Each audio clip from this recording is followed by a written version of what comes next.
देखो सबसे पहले तो डिजिटल अरेस्ट जैसी कोई भी चीज एग्जिस्ट ही नहीं करती। कोई भी प्रोविजन लॉ के अंदर, किसी भी लॉ के अंदर नहीं है कि कोई पुलिस वाला, नकली पुलिस वाला क्या कोई सच्चा पुलिस वाला जो हकीकत में पुलिस वाला है वो भी किसी को डिजिटली अरेस्ट नहीं कर सकता।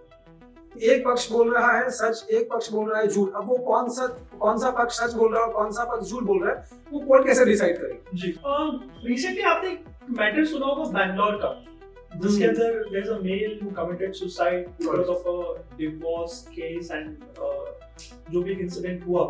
What do you have to say about that?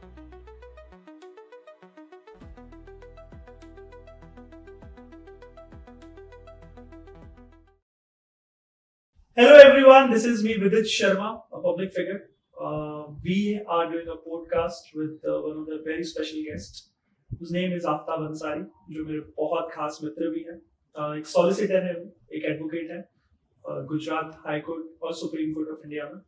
And I would like to, sir, कैसे हो आप? Very good evening. I'm absolutely fine and first class. First class. Yes. So I want to know. मैंने सुना आपकी एक picture आ रही है, आपने शूटिंग की है अभी किसी मूवी का। हाँ सर, तो after MTV Roadies, the first thing that I did, I wanted to always do a movie. तो मेरा पैशन है और मेरी मूवी का नाम है चोरिंदा। Yes. तो hopefully 2025 के अंदर वो मूवी रिलीज होगी। Shoot has been completed and it's being directed by Vipul Sharma sir, जिन्होंने केंचो और पद्राव सावधान काफी सारी पिक्चरें बनाई हैं गुजराती मूवीज। यस तो वो बिकॉज हम गुजरात से हैं तो हम पहले गुजरात को रिप्रेजेंट करेंगे as a Gujarati, born brought up in Gujarat and Ahmedabad, and आप भी गुजरात को रिप्रेजेंट करते हैं इंडिया में, and basically we both are representing India. Yes. So that is our country. So जो मूवी है वो भी कुछ इस किस्म से ही बनाई है। I can't reveal you the climax. लेकिन मुझे ज्यादा जो आज जो हम इस कॉन्वर्सेशन में जो बैठे हैं, I wanted to know more about you. Why? Because एक तो we are also into a case that is happening ongoing. मेरे सिस्टर का भी केस था हाई कोर्ट में जो आपने उसको कैरी ऑन किया था और वहां से भी एक जजमेंट आप लेके आए थे। And after then again we are into one of the cases which is ongoing, and now today we are talking about the awareness. We wanted, मैं चाहता था कि हम बेसिकली आई थिंक हम दोनों ऐसा चाहते थे कि जो हम इंडिया को कुछ दे, इंडिया के जो लोग हैं और उनको जो अवेयरनेस, जो नॉलेज आपके पास है, जो क्वेश्चन मेरे पास है, जो क्वेश्चन है कि बीइंग अ पब्लिक फिगर और बीइंग अ नॉर्मल ह्यूमन के हम जो भी प्रॉब्लम्स फेस करते हैं, जैसे मैंने भी कुछ चीजें ऐसी फेस करी है लीगल में, और मुझे ऐसा फील हुआ कि उसकी जो अवेयरनेस है वो अवेयरनेस हम कैसे उसको डिस्ट्रीब्यूट करें जिससे लोगों को सब चीजों के बारे में पता चले। तो I want to know from your end, एक तो पहले मेरी मूवी की तो बात होगी, please I want to you have my wishes for the movie. Thank you so much. I would like to know about you, sir. When did you started your practice? So basically जब मैं 11th standard में था तब से मैंने Ahmedabad court में practice start कर दी थी। जी, प्रैक्टिस तो नहीं बोल सकते but as a law clerk बोल सकते हैं या एज अ जूनियर बोल सकते हैं, as a assistant of a lawyer ऐसा बोल सकते हैं जी। और 2006 में मेरी सनद आई और उसके बाद से कंटिन्यूस में गुजरात हाईकोर्ट में प्रैक्टिस कर रहा हूँ। मीनवाइल मैंने LLM भी किया, फिर सॉलिसिटर बना, देन AOR भी हो गया और अभी सुप्रीम कोर्ट ऑफ इंडिया के अंदर आई एम AOR जी। तो बेसिकली उसके अलावा जो है मैं 2017 से सेंट्रल गवर्नमेंट को रिप्रेजेंट कर रहा हूँ, जिसके अंदर income tax department, central GST, custom, excise, DRI, DGFT, ये सारे जो गवर्नमेंट के डिपार्टमेंट है उसके अंदर public prosecutor, as a public prosecutor मैं अपीयर हो रहा हूँ और काम कर रहा हूँ जी। वाह, तो ये जो आपका जो ड्यूरेशन है इसको कितना टाइम हो गया? If you count actual from 2006, तो it would be more than 19 years. और अगर मैं उसके पहले के 8 साल और ऐड कर दूं, तो that would be around 27 years. तो 2006 में तो sir I was in 6th standard. very young. So I'm glad that आप मेरे मित्र हैं। तो काफी आपने डिफरेंस कभी ऐसा शो नहीं किया कि I have such a big. We are also glad. As आप हमारे मित्र हैं। Thank you so much. तो sir I want to start this conversation with के जो लीगल चीजें हैं, because you are the guru of that part. मैं आपसे जानना चाहता हूँ कि जो प्रॉब्लम्स एक पब्लिक फेस करती है, जो चाहे वो कोर्ट में हो, चाहे वो पुलिस स्टेशन में हो, और चाहे वो कोई भी ऐसी इश्यूज जिसके सॉल्यूशंस, क्योंकि कोई भी I think very rare of the rarest things are there, and people always avoid कि वो किसी कोर्ट मैटर में नहीं फंसे, किसी पुलिस मैटर में नहीं फंसे, और अगर वो फंस जाते हैं, and I would start with one of the very big issue that even I have gone through one of those incident जहाँ पे पुलिस स्टेशन में कहीं कुछ ऐसा मिसहैपनिंग अगर शुरू होता है, तो उस कॉन्वर्सेशन को के जो हमारे मित्र के साथ हुआ था कि जिसमें शायद फॉल्ट किसका था उसका जवाब किसी को मिला नहीं, क्या पुलिस स्टेशन के अंदर अगर हम लोग गए हैं और we want that thing to be recorded, yes, so can it be done? Surely. How? In fact ये इश्यू ऑलरेडी जुडिशरी ने क्लियर कर दिया है जी। ऐसा एक इश्यू हो चुका है जिसके अंदर एक व्यक्ति पुलिस स्टेशन में गया और वो छुपके से अपने फोन से वीडियो और ऑडियो रिकॉर्ड कर रहा था जी। पुलिस वालों को पता चला तो पुलिस वालों ने वो फोन भी सीज किया और साथ ही उसके ऊपर section 3 of official secrets act इसके तहत कार्यवाही की, उसको बुक किया। उस केस के अंदर बॉम्बे हाई कोर्ट की डिवीजन बेंच ने ऑलरेडी जजमेंट दे दिया है। ये कहा है बॉम्बे हाई कोर्ट ने कि पुलिस स्टेशन जो है वो एक ओपन प्लेस है जी। पुलिस स्टेशन जो है वो एक रिस्ट्रिक्टेड प्लेस या फिर प्रोहिबिटेड प्लेस में नहीं आता है। इसके लिए section 3 of the official secrets act की जो धारा है वो व्यक्ति के ऊपर नहीं लगेगी, उस व्यक्ति ने कोई भी आरोप नहीं किया है। इसके लिए बॉम्बे हाई कोर्ट ने उस एफआईआर को ऑलरेडी रद्द कर दिया। ओके, तो उस जजमेंट से इतना क्लियर हो जाता है कि पुलिस स्टेशन के अंदर आप ऑडियो वीडियो रिकॉर्डिंग कर सकते हैं अनलेस कि आपका इंटेंशन मालाफाइड ना हो। आप चाहो तो उसकी रिकॉर्डिंग कोर्ट के अंदर भी प्रोड्यूस कर सकते हैं। Okay, yes. अब कुछ ऐसे क्वेश्चंस भी जो मेरी और आपकी ऑफ कैमरा जब बात हो रही थी, जो मैं आपसे ये जानना चाह रहा था, तो आपने भी मुझे ऐसा शेयर किया था कि कुछ प्रॉब्लम्स इवन लॉयर्स भी फेस करते हैं यस पुलिस स्टेशन के अंदर। यस। और मैं ये मानता हूँ कि जैसे आपने मुझे एक बात कही थी कि लॉयर्स के साथ भी मिसहैपनिंग होती है, तो मैंने आपसे एक प्रश्न किया था कि मुझे भी कुछ पुलिस ऑफिसर्स बहुत अच्छे मिले हैं। Very very good and very nice, they have supported. हमने ये कभी नहीं कहा कि पुलिस ऑफिसर्स जो है अच्छे नहीं होते, हमने ये कभी नहीं, बीइंग अ लॉयर मैं इस चीज को कहता नहीं हूँ कभी। तो जो आई एग्री, यस, बट जैसे जो मिसहैपनिंग लॉयर्स के साथ होती है, यस, मैं ये बात को क्या मैं आपसे ये पूछ सकता हूँ कि लॉयर ने भी कुछ मिसहैपनिंग पुलिस के साथ की होगी, तो वो दोनों इंसिडेंट के अंदर जब रिकॉर्डिंग करी जाए या XYZ उसका जो भी कंक्लूजन है, सॉल्यूशन निकलता है, तो पुलिस अपने आप को कैसे प्रोटेक्ट करेगी लॉयर से अगर लॉयर के साथ कुछ मिसहैपनिंग पुलिस स्टेशन में हो रहा है तो? डेफिनेटली। अभी इस चीज के अंदर सुप्रीम कोर्ट ने परमजीत सिंह, ये मेरा क्वेश्चन कहने का मतलब आपको ये है कि दोनों के साथ कुछ ना कुछ इंसिडेंट होता है जिसकी वजह से लॉयर भी सफर करता है, पुलिस भी सफर करती है। मैं वही बोल रहा हूँ, मतलब जो लॉयर होगा वो ये बोलेगा कि मैं सच्चा हूँ और पुलिस अग्रेसिव थी और उसने मुझे मारा, और पुलिस जो है वो ये कहेगी कि लॉयर ने मिसबिहेव किया और लॉयर ने पहले जो है स्टार्ट किया फाइटिंग करना। जी, ठीक है। अब करेक्ट, दोनों पक्ष हैं, दोनों पक्ष जुडिशरी के एक अभिन्न अंग है। जी, ठीक है। एक पक्ष बोल रहा है सच, एक पक्ष बोल रहा है झूठ। अब वो कौन सा पक्ष सच बोल रहा है और कौन सा पक्ष झूठ बोल रहा है वो कोर्ट कैसे डिसाइड करेगी? जी, ठीक है। इसके लिए लॉ ऐसा बोलता है कि a person can lie but the evidence can not lie. जी। अब इसी के अंदर सुप्रीम कोर्ट ने परमजीत सिंह का एक जजमेंट दिया 2020 के अंदर, जिसके अंदर सुप्रीम कोर्ट ने ये कह दिया कि जितने भी पुलिस स्टेशन है जहां पर भी इन्वेस्टिगेशन होता है, चाहे वो ईडी की ऑफिस हो, सीबीआई की ऑफिस हो या कोई भी पुलिस स्टेशन हो, उसके अंदर सीसीटीवी कैमरा इंस्टॉल करना मैंडेटरीली कंपलसरी कर दिया। सुप्रीम कोर्ट ने यह भी कहा कि पुलिस स्टेशन का जितना भी प्रीमाइसिस है, चाहे वो लॉकअप रूम हो, चाहे वो पीआई का कैबिन हो या और कोई भी रूम हो पुलिस स्टेशन के प्रीमाइसिस के अंदर और बाहर, इवन टॉयलेट के बाहर भी, वॉशरूम के बाहर भी सीसीटीवी कैमरास लगाने का ऑर्डर सुप्रीम कोर्ट ने दिया। सुप्रीम कोर्ट ने यह भी कहा कि सीसीटीवी कैमरा चल रहा है, फुटेज रिकॉर्ड हो रही है, इसकी पूरी लायबिलिटी जो है पुलिस स्टेशन ऑफिसर जो एसएचओ बोला जाता है उसी की रहेगी। सुप्रीम कोर्ट ने यह भी कह दिया है कि 180 डेज तक वो फुटेज डिलीट नहीं होनी चाहिए। आपको इतनी बड़ी हार्ड डिस्क रखनी पड़ेगी कि वो फुटेज डिलीट ना हो।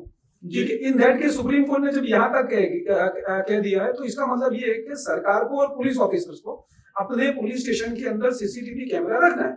अब कोई भी इंसिडेंट होता है, चाहे वो वकील के साथ हो चाहे या पुलिस के साथ हो जी, तो व्यक्ति झूठ बोल सकता है लेकिन वो कैमरा जो लगा हुआ है वो झूठ नहीं बोलेगा।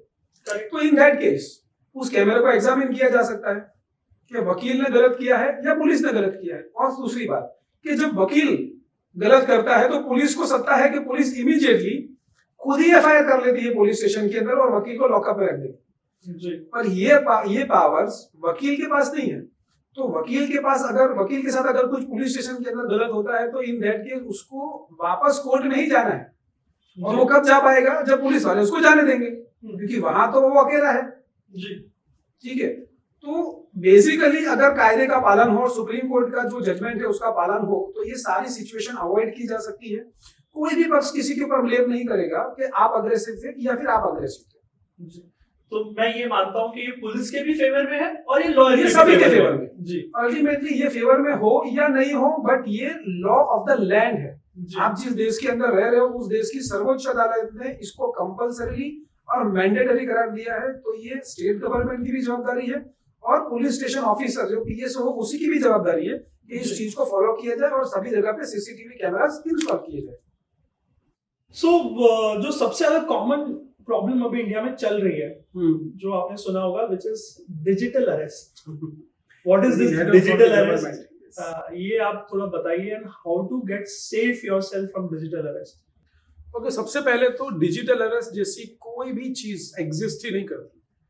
कोई भी प्रोविजन लॉ के अंदर, किसी भी लॉ के अंदर नहीं है कि कोई पुलिस वाला, नकली पुलिस वाला क्या, कोई सच्चा पुलिस वाला जो हकीकत में पुलिस वाला है वो भी किसी को डिजिटली अरेस्ट नहीं कर सकता। ठीक है, अब बात आती है कि कोई व्यक्ति अगर आपको फोन करता है, वीडियो कॉल करता है और वो अपने आपको इंट्रोड्यूस करता है एज अ पुलिस ऑफिसर या फिर इंट्रोड्यूस करता है कि मैं आपको डिजिटली अरेस्ट कर रहा हूँ, तो इन दैट केस आपको घबराने की भी कोई जरूरत नहीं है। आपको उसका फोन डिस्कनेक्ट कर देना है, स्क्रीनशॉट ले लेना है और उसके बाद आपको उसकी कंप्लेंट करनी है। अब impersonating any police officer by any private person is a punishable offense. Section 204 of BNS के अंदर 3 साल का प्रावधान है सजा का। कॉग्निजेबल ऑफेंस है, नॉन बेलेबल ऑफेंस है, जिसके अंदर 3 साल की सजा हो सकती है।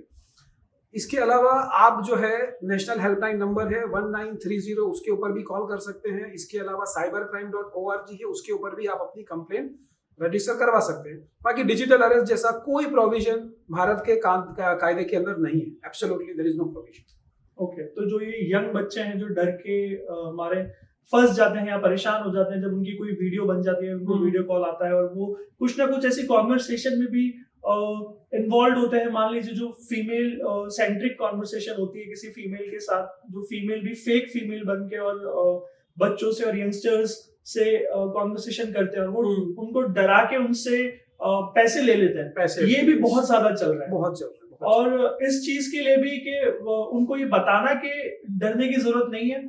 There is a number which is 1930. आप उस पर इमीडिएटली फोन करिए और फोन करके आप बताइए कि ऐसा ऐसा हो रहा है और उसके अगेंस्ट कंप्लेंट करिए। डेफिनेटली। अब मीनवाइल इसमें होता क्या है कि वो लोग धमकी देते हैं कि हम आपके जो फोटोज है, आपके वीडियोज हैं, बराबर है, जो कॉम्प्रोमाइजिंग पोजीशन में है, हम उसको लीक कर देंगे या ये कर देंगे या आपके रिलेटिव्स को भेज देंगे या सोशल मीडिया पे वायरल कर देंगे। मैं अगर आपको सही सलाह दूं जी, एज अ एल्डर ब्रदर या एज अ फादरली फिगर अगर मैं बोलूं, तो इस चीज से डरने की कोई जरूरत नहीं है। उसको बेफिक्र बोल दो कि तेरे को जो करना हो कर सकता है जी। ठीक है, अगर वो वायरल भी कर देता है, बराबर है, लोग आपके पास आएंगे पूछने के लिए कि ऐसा ऐसा हमने देखा, ये है, बोल दो कि एआई की मदद से हुआ है, मेरा इसमें कुछ है नहीं और ये मैं हूं ही नहीं, सोशल मीडिया से प्रोफाइल लेकर के उसने किया है। Correct, that's it, that's the only answer. आप अगर शर्माओगे, आप अगर डरोगे, तो वो चीज आपके ऊपर हावी होगी और ऐसे लोगों को बढ़ावा मिलेगा। कंप्लेन करना और नहीं करना इसी आपका पर्सनल मैटर हो सकता है, लेकिन उसको एक्सेप्ट करने की जरूरत ही नहीं सोसाइटी के अंदर। और ये प्रॉब्लम से जो सबसे ज्यादा सफर जो लोगों ने किया है कि कई किस्सों में तो बच्चों ने सुसाइड भी कर लिया, मोस्टली टीनेजर्स और females, yes, they have committed suicide, डर के मारे के अनफॉर्चुनेट परिवार या फैमिली या सराउंडिंग क्या सोचेगी हमारे बारे में। ऐसा कुछ सोचने की आपको जरूरत नहीं है कि परिवार क्या सोचेगा, सराउंडिंग क्या सोचेगा। ये उनका इशू है, ये उनका मुद्दा है कि वो क्या सोचते हैं और उनको सोचने दीजिए। और अब कभी भी ऐसी कोई प्रॉब्लम हो तो बिना डरे सबसे पहले अपनी फैमिली को इन्फॉर्म करो और जो भी सरकार ने जो भी नंबर दिए हैं 1930 पर आप उस पे कॉल करो इमीडिएटली और बिना डरे बिना घबराए उस सिचुएशन को फेस करो। And I think it's not a situation, it's not a situation, it's not at all situation. The best defence is that you need to deny, correct, and you have to be strong. This is all very normal और इन चीजों को avoid करो, वही ज्यादा अच्छा है, वही अच्छा है। रिसेंटली आपने मैटर सुना होगा बैंगलोर का, जिसके अंदर there's a male who committed suicide because of a divorce case and जो भी इंसिडेंट हुआ, what do you have to say about that? See court case की जहां तक बात है वाइफ के फेवर में जी, तो वाइफ 3 केस कर सकती है। एक है सेक्शन 144 ऑफ बीएनएसएस जिसमें वो अपने लिए और अपने बच्चों के लिए भरण पोषण मेंटेनेंस मांग सकती है। जी, सेकंड प्रोविजन है under the domestic violence act जिसके अंदर भी वो मेंटेनेंस और गुजारा भत्ता जिसको बोलते हैं वो मांग सकती है। अलग रहने का जो कॉम्पेंसेशन है वगैरह, घर का खर्चा, भाड़े का वगैरह वो मांग सकती है। तीसरा एक केस होता है जो क्रूअल्टी है कि अगर वाइफ को हरेसमेंट किया गया है इस वजह से कि उस घर से अपने घर से डाउरी लेकर के आए तो 498A आईपीसी है उसके अंदर वो केस कर सकती है। ठीक है। अब कितनी बार देखा गया है कि इन केसेस का मिसयूज भी बहुत ज्यादा होता है। That is the main question that I want to ask. Yes, misuse होता है इन टर्म्स के वाइफ और हस्बैंड के बीच में डिस्प्यूट्स हुए हैं, उसको कोई डिनाई नहीं करता जी, लेकिन वो डिस्प्यूट इस वजह से नहीं हुए हैं कि हस्बैंड जो है डाउरी मांग रहे हैं। वो डिस्प्यूट इस वजह से हुए हैं क्योंकि वो दोनों की सोच अलग है, वो दोनों की सोच मिल नहीं रही है, वो दोनों कहीं ना कहीं एक दूसरे को डिसलाइक करने लगे। या फिर होता है ऐसा कि एक्स्ट्रा मैरिटल अफेयर हुआ है या हस्बैंड का या वाइफ का, कुछ भी रीजन हो सकता है, पर सडनली वो डाउरी नहीं हुई। जी, तो जो हरेसमेंट हो रहा है वो डाउरी के लिए नहीं हो रहा है। इन केसेस के अंदर, ये झूठे जो केसेस है उसके अंदर जजेस को प्रोएक्टिवली ज्यादा सोचना चाहिए कि वाइफ अगर अकेले रह रही है या अलग रह रही है या हस्बैंड के साथ नहीं रह रही है वो क्यों ऐसा कर रही है। क्या उसके पीछे वाइफ का कोई एक्स्ट्रा मैरिटल अफेयर है वो रिस्पॉन्सिबल है, या फिर वाइफ कहीं ना कहीं अपनी जो रिस्पॉन्सिबिलिटी है हस्बैंड के प्रति, बच्चों के प्रति, या फिर हस्बैंड के रिलेटिव जैसे कि माता पिता है उनके प्रति, या वो जॉइंट फैमिली में नहीं रहना चाहती। ये सारी चीजें देखनी चाहिए। वाइफ का एक्चुअल एक्सपेंसेस है, मेंटेनेंस की अमाउंट में वो लाखों रुपए क्लेम कर रही है पर अल्टीमेटली उसको लाख रुपए की जरूरत है अपना गुजारा भत्ता चलाने के लिए। क्या वो लाइफस्टाइल अपने मैके में वो जीती थी या अपने पति के साथ वो लाइफस्टाइल को शेयर करती थी कि उसको महीने 50,000 या महीने लाख रुपए चाहिए? The answer is no. ये सारी चीजों को देख करके जजेस को फैसला करना चाहिए। उनको ये भी देखना चाहिए कि जो मेल है वो भी ह्यूमन है जी, उसके भी इमोशंस है, कभी वो भी बीमार पड़ेगा। उसको अपने जो इनकम है उसकी सैलरी है वो उसमें से 33% या 50% वो एब्सोल्युटली कोई नहीं दे सकता क्योंकि उसकी खुद की भी रिस्पॉन्सिबिलिटी है, अपनी खुद की सोशल रिस्पॉन्सिबिलिटी है, उसको जवाबदारी है अपने माता पिता के ऊपर, अपने समाज के साथ वो अटैच है और सामाजिक खर्चे भी लगे होते हैं। ये सारी चीजें उसको देख करके जजेस को फैसला देना चाहिए। Correct, but do you think justice is being delayed? क्योंकि बैंगलोर वाले केस में जो हमने सुना, दैट इज द गाय, उसने बहुत सारी तारीखें भरी, he went to most of, I think almost all the dates before taking that step, but अगर उस समय उसको सुना जाता सही से तो I think he would have been alive today. इसके लिए सीधा सीधा हम लोग जुडिशरी को रिस्पॉन्सिबल नहीं मान सकते जी, क्योंकि एक जो जज होता है, आप देखो उसके पास रोज के 200 केसेस पेंडिंग है। 200 केस के अंदर फरियादी और आरोपी दोनों तरफ से वो अगर सुने, दोनों की हाजिरी पूरे, कौन सा स्टेज है, कोई आया नहीं आया, वारंट किसी का इश्यू करना, तो उस बेचारे के पास भी बहुत बहुत ज्यादा प्रेशर होता है जी, इसके अलावा उसको, ये सिर्फ एडमिनिस्ट्रेशन का काम है जो कोर्ट मैनेजमेंट का काम है, इसके अलावा एक्चुअल जो एज अ जज उसको डिपोजिशन लेनी है, उसको जजमेंट पास करने हैं, उसको फैसले देने हैं, उसको दोनों पक्षकारों को सुनना है। ये सारा काम करने के लिए उसके पास भी जो है वक्त बहुत बहुत कम होता है। आई डोंट थिंक सो कि आप जुडिशरी को, अभी फिलहाल जुडिशरी की जो सिचुएशन है जी, उसको देख करके कोई भी व्यक्ति जुडिशरी के ऊपर ब्लेम कर सकता है, कोई जज के ऊपर ब्लेम कर सकता है। नहीं, यहाँ हम ब्लेम की तो बात ही नहीं कर रहे, लेकिन मैं ये जरूर कहूंगा कि शायद अगर कोई ऐसी चीज जो मेल सेंट्रिक होती इन पर्टिकुलर केसेस में, जिसमें मैं दोनों चीजों के फेवर में हूँ। मैं फेवर में हूँ फीमेल के भी जिनके साथ प्रॉब्लम्स होती है और जो जनरली जिनको डिवोर्स चाहिए होता है। मैं फेवर हूँ मेल के भी, कि मेल के साथ भी ऐसा हो सकता है कि मेल एक ऐसी सिचुएशन में, जिस सिचुएशन में वो फैमिली से भी डील कर रहा है और उस सिचुएशन में वो अपनी वाइफ के साथ भी डील कर रहा है। यस, और कभी कभी मेल्स गिव अप कर जाते हैं, और गिव अप करने के जो सबसे बड़े रीजंस होते हैं वो फैमिली, और अगर उनको कहीं ना कहीं कोर्ट से एक ऐसा सॉल्यूशन मिल जाए कि जहां पे वो अपनी जॉब भी कर रहे हैं, अपना मेंटेनेंस भी दे रहे हैं, उसके साथ साथ केस भी लड़ रहे हैं और हर जगह हर समय पे खड़े भी हैं, बट एक टाइम के बाद आई अंडरस्टैंड कि वो इस प्रेशर में आ जाते हैं जहाँ पर वो सुसाइड कमिट कर लेते हैं। तो वो सिचुएशन के अंदर डोंट यू थिंक कि मेल सेंट्रिक लॉ होना चाहिए? सी, मैं ऐसा समझता हूँ कि कोर्ट के अंदर न्याय होना चाहिए। ट्रू। ना ही तो वो वुमन सेंट्रिक होना चाहिए, ना ही मेल सेंट्रिक होना चाहिए। बट कुछ तो मेल के फेवर में होना चाहिए, कुछ तो।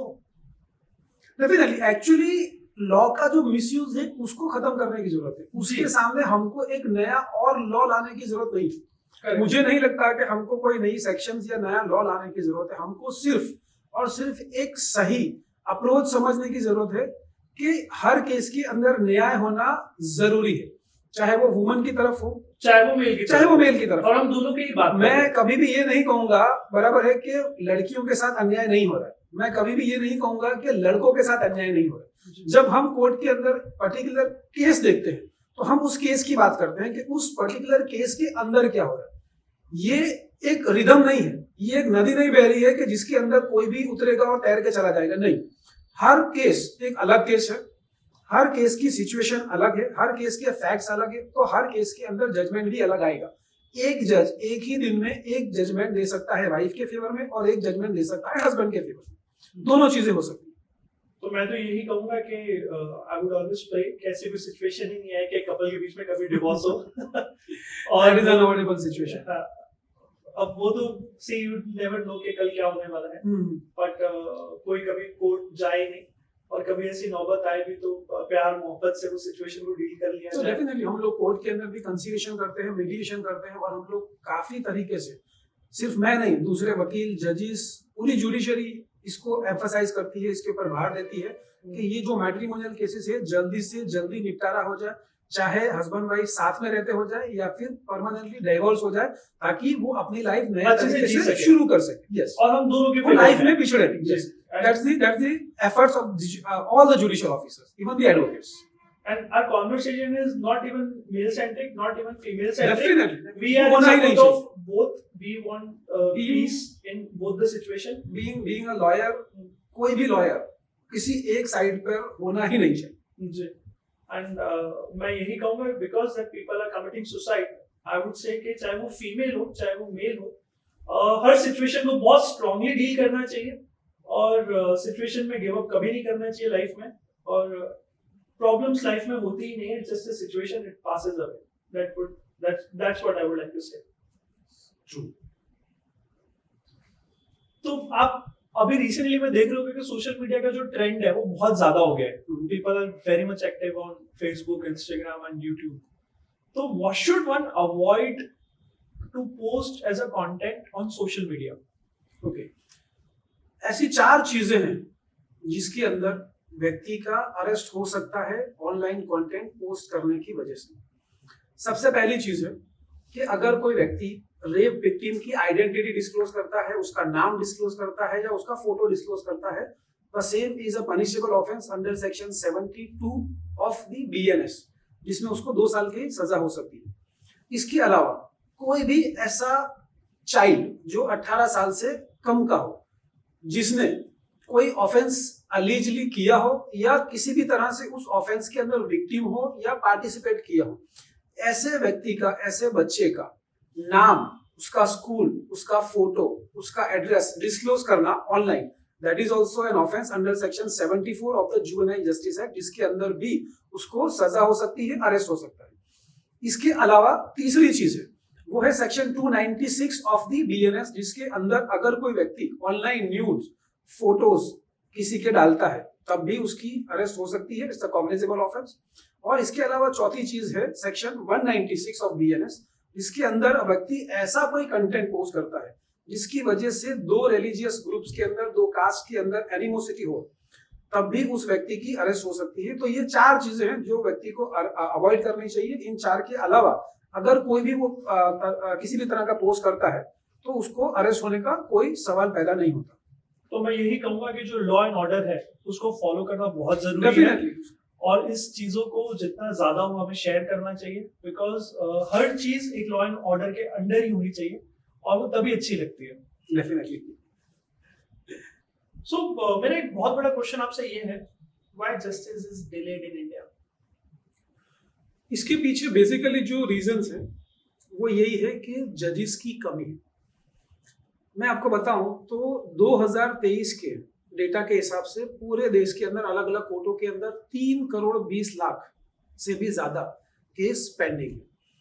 अब आप कंपैरिजन करोगे तो यूएस के अंदर हर 10 लाख व्यक्तियों के सामने 107 जजेस हैं, जबकि भारत के अंदर हर 10 लाख व्यक्तियों के सामने सिर्फ 15 जजेस हैं।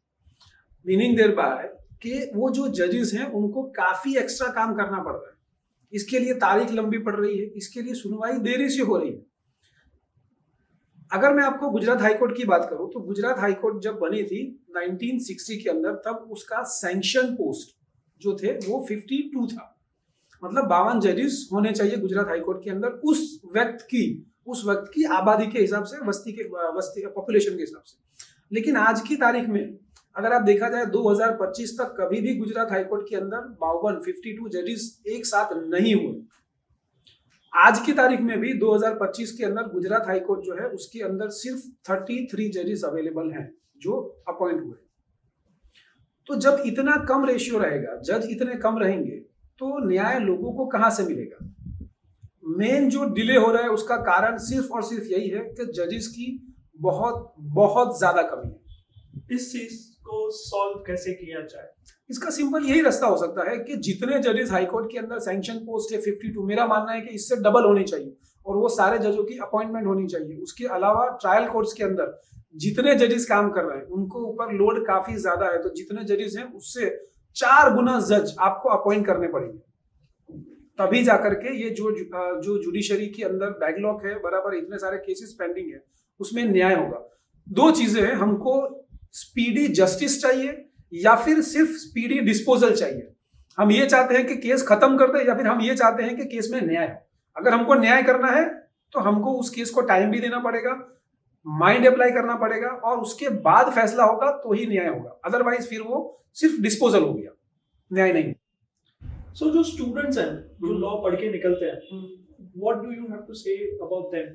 वो लोग क्यों स्ट्रगल कर रहे हैं और वो स्ट्रगल कैसे खत्म किया जाए? How should they start?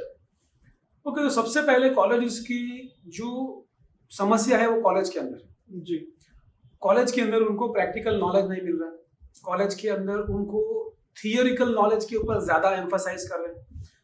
कितनी ऐसी प्राइवेट कॉलेज है जिसके पास लाइसेंस तो है कॉलेज रन करने का, लेकिन वहां पर प्रॉपर जो स्टाफ होना चाहिए, प्रोफेसर्स जो है कॉम्पिटेंट वो अपॉइंट होने चाहिए, वो नहीं होते हैं, लाइब्रेरी नहीं होती है, लेकिन फिर भी वो कॉलेज चल रही है। अब वहां से जो बच्चे निकलेंगे उनको नॉलेज कहाँ से आ पाएगी? अब इसके अंदर सबसे बड़ा जो इशू आता है वो ये भी आता है कि आप समझो एक व्यक्ति जो है 12th स्टैंडर्ड तक वो पढ़ाई करेगा, उसके बाद वो बीकॉम करेगा या बीए करेगा और उसके बाद एलएलबी करेगा, तो 6 साल उसके और निकल गए। तो मोटे मोटा सा बच्चा 24 साल का हो जाता है जब वो लॉ ग्रेजुएट होता है, अपना EIB क्लियर करता है। अब उसके बाद उसको जवाबदारी बढ़ती है, शादी की, फैमिली की जो रिस्पॉन्सिबिलिटी है फाइनेंशियल, वो भी उसके ऊपर आ जाती है। और प्रैक्टिकली मार्केट के अंदर उसको इतना नॉलेज होता नहीं है कि कोई भी सीनियर उसको इतना सारा पैसा दे या फिर उसको इंडिपेंडेंटली क्लाइंट मिल जाए। काफी सारे इश्यूज वो फेस करता है। अब ये सारे इश्यूज का सॉल्यूशन वही है जो मेरी लाइफ में हुआ था कि मैंने बहुत अर्ली इंटर्नशिप स्टार्ट कर दी थी। मैं जब 11th में था तो मैंने इंटर्नशिप स्टार्ट कर दी थी। तो जब मैं वकील बना, मेरी जब सनद आई, तो ऑलरेडी मेरे को 8 साल हो चुका था और मुझे जो उस टाइम के मेरे जो फ्रेंड्स थे, जो मेरे क्लासमेट्स थे, उनसे कहीं ज्यादा एक अपर हैंड मिला मुझे। तो मुझे ये लगता है कि जब बच्चे LLB में हो या बीकॉम हो और अगर उनका इंटेंशन क्लियर है कि उनको लॉ ही करना है, तो उनको कोर्ट में आ जाना चाहिए ताकि उनको रेगुलर कोर्ट में से इंटर्नशिप मिले, कोर्ट का प्रैक्टिकल नॉलेज उनको मिले और साथ ही साथ थियोरिटिकल नॉलेज है वो तो उनको कॉलेज से मिल ही रहा है। इसके अलावा मैं एक बहुत ही बड़ी जो प्रॉब्लम है जो कॉलेज से शुरू होती है, अगर वो बताऊं तो कॉलेज वाले क्या करते हैं, वो लोग उसको पढ़ा देंगे सक्सेशन एक्ट सेक्शन 1 से लेकर के एंड सेक्शन तक सारे। अब क्लाइंट उसके पास आता है, वो सेक्शन नहीं पूछता, क्लाइंट उसके पास आता है, बोलता है कि सर मेरे पास एक विल है जिसको मुझे प्रोबेट लेना है। क्लाइंट आता है, वो बोलता है कि सर एक ऑर्डर है जिसमें अक्यूज को बेल मिला था, जो बेल मुझे कैंसिल करवानी है क्योंकि कंडीशन ब्रीच हुआ है, या वो ये बोलता है कि बेल इसलिए कैंसिल करवानी है क्योंकि ये बेल का ऑर्डर गलत है। तो उस सिचुएशन के अंदर उस पर्टिकुलर व्यक्ति का दिमाग कौन सी सेक्शंस पर जाना चाहिए? वो कब जाएगा? जब आपने उसको क्वेश्चंस दिए होंगे, आपने उसको प्रैक्टिकल प्रॉब्लम्स दिए होंगे, तब आप उसको प्रैक्टिकल प्रॉब्लम देते नहीं हो, आप उसको सिर्फ डॉक्ट्रिन्स ही पूछते रहते हो, तो बच्चा उसी तरह से ट्रेन हुआ है, वो कभी भी प्रैक्टिकल सॉल्यूशन के तरफ उसका ध्यान ही नहीं गया। जब वो मार्केट में आता है तो जो विजन होता है वो कंप्लीटली चेंज हो जाता है। अब उसको प्रैक्टिकल क्वेश्चन उसके सामने शूट हो रहे हैं, तो कहीं ना कहीं जो स्टूडेंट होता है वो कंफ्यूज हो जाता है, और इसी वजह से प्रैक्टिस या तो उसकी नहीं चल पाती, या फिर उसको उस चीजों को समझने में, उन चीजों को अंडरस्टैंड करने में काफी टाइम लग जाता है। ओके, तो इस चीज का जो सॉल्यूशन है, अगर मैं आपसे एक लाइन में पूछूं तो वो क्या है? अगर किसी व्यक्ति को लिटिगेशन लॉयर बनना है तो उसको कोर्ट में आना चाहिए, उसको कोर्ट में आना होगा, और उसको जो है कोर्ट का एटमॉस्फेयर, कोर्ट की प्रोसीडिंग समझनी होगी, पूरा दिन कोर्ट में बैठना होगा। साथ में कोर्ट आवर्स के बाद उसको जजमेंट भी पढ़ने पड़ेगा, एक्ट भी पढ़ना पड़ेगा, और जो लॉ है उसकी कमेंट्रीज भी उसको पढ़नी पड़ेगी। मतलब पहले 5 साल जो है उसका बहुत बहुत ज्यादा स्ट्रगल है, और वो स्ट्रगल उसको करना पड़ेगा, तभी जाकर के वो एक अच्छा लॉयर बन सकता है।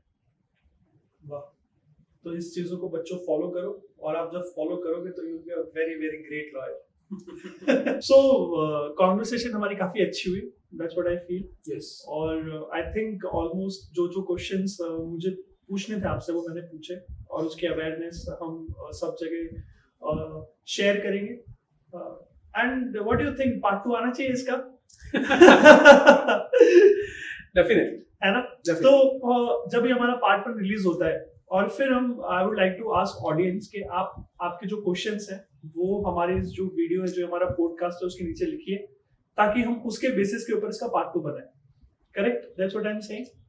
और आपके साथ रेडी फॉर एनी क्वेश्चंस ना, yes. मुझे ऐसा फील हुआ कि हमको जो चीज शेयर करनी है, और जो हमारे सारे यूथ से लेके पब्लिक से लेके सबको बताना है कि लॉ का एक ही जवाब है कि कायदे में रहोगे तो फायदे में रहोगे। करेक्ट।